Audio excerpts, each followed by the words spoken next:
Healing Past Trauma and Abuse Through Christ. This is my 8th video in this series, and last time I talked, just a brief recap, I talked about making a video for my mother and giving it to my brother who could send it to her so that she could hear me say the words, I forgive you.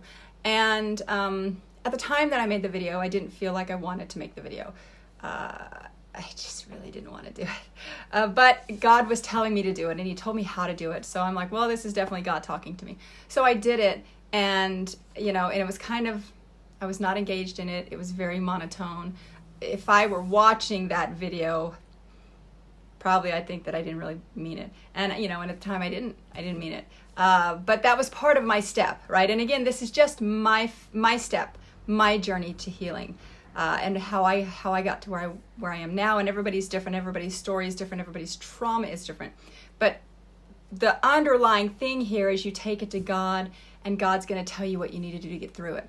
And so I did the video, right? And I sent the video to my brother, and whether or not he sent it to her, she saw it, I don't know. But the next step, after saying aloud the words that I forgive you, the next thing that God told me to do was, now you have to pray for her. What do you mean?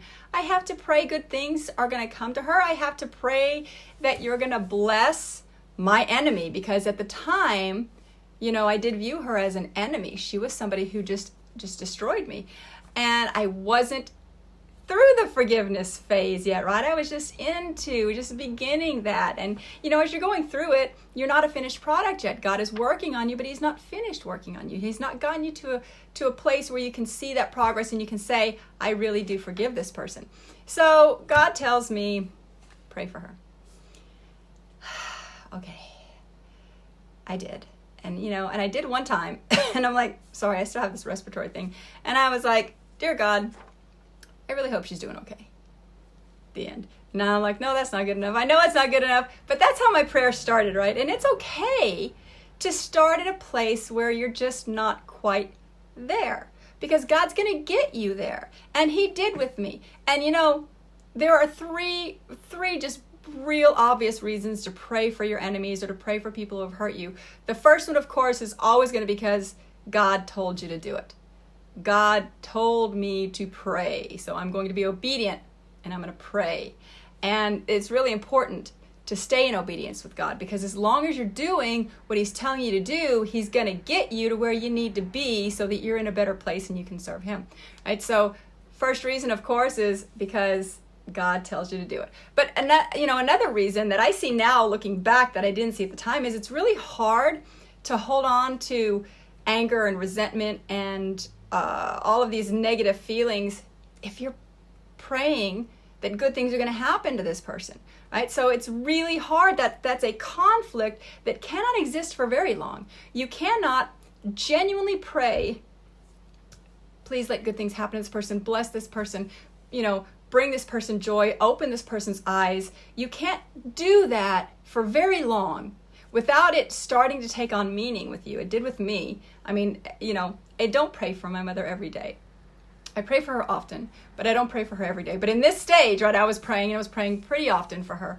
And the more I prayed, the more genuine the prayers became. Like, in the beginning, I did it out of obedience to God. But then I actually realized that, wow, I kind of do hope that good things are happening to her. And so it helps to change your mindset, because you're praying for good things, and you're praying for good things, and you're praying for good things, and that's going to change your heart. And God's going to change your heart, because he sees you struggle. He sees me struggle with this. He knew how hard it was for me. He knew I didn't want to do it, but he knew that I did it anyway, and he was with me. Every single word that I spoke, he was there with me, and he listened to me, and he held me, and he carried me through it. And that's what God does. God does not send us out to do things and then just be like, all right, check in with me when you're done. That's not God. God's like, okay, let's go do this. And he's with you. All right. So the second reason is because it's very hard to hold on to resentment and anger if you're praying for people, right? And it may take a week, it may take 3 weeks, it may take 6 months. It just depends on you. It depends on you. It depends on your level of trauma. It depends on where you're at in your forgiveness cycle. But with me, it took a little while. I mean, I was praying for a while before I genuinely felt that shift in how I felt about her. But the third reason to pray is because all of those feelings, the anger, the resentment, the hurt, the desire for revenge, all of that, and your pride, and this is thing, right? Holding on to hurt is kind of a pride thing. You're like, I'm not going to give this up because they did this to me, and how dare they do this to me? Well, that's pride. That's pride. So all of those things, those are Satan's domain. Satan lives there. And you know what Satan can't stand? Prayer and faith. So if you're praying every day for the person who hurt you, and those feelings are starting to die down, it's because Satan cannot abide in you while you're praying to God and being faithful. He cannot do it. He doesn't want to hear words of faith and love for God. So he's going to depart. And even if it's just like a little bit, he's like, I'm just going to go take a break. I'm going to go take my smoke break over here. I'll be back when you're done praying. But you know what? Every single time you pray, his stronghold gets a little bit smaller and a little bit smaller and a little bit smaller and a little bit smaller until eventually it's gone. It's gone. And that is the big thing for me with praying for my mother. And I still pray for her. And I mean, she's got some health issues, and I'm not real clear on what those are exactly, but I pray for her. And I genuinely, at this point, hope that good things are going to come to her, and that she's going to heal, and that she's going to find God. And I don't know if she's a Christian. I know that there's a lot of stuff that she's done in her life that, I mean, God can forgive anything, right? So I'm praying for her. And at this point in my walk, I genuinely believe it. I genuinely feel this desire for good things to come into her life. And that was not such a difficult stage for me. The really hard one was the last one, where I had to speak aloud to her that I forgave her. That was it. That was my huge stumbling block. And once I got past that, and it wasn't over, saying it does not make it so. All right. So don't think that you're just for me, I didn't just send that video and suddenly, I'm free. No, it was not like that. Okay. So every day I still had to pray, God, please help me forgive her. I know I've said it. Now please make it so. Please make it so. And so saying the words didn't make it so, but saying the words started the process to make it so. And then you add prayer on top of that for the person who harmed you. I spoke aloud the words that I forgave her. I was praying for her, joy, peace. I just wanted good things. And again, in the beginning, I didn't. And it's okay. It's okay because God knows your heart. God knows where you're at. He knows what you've been through.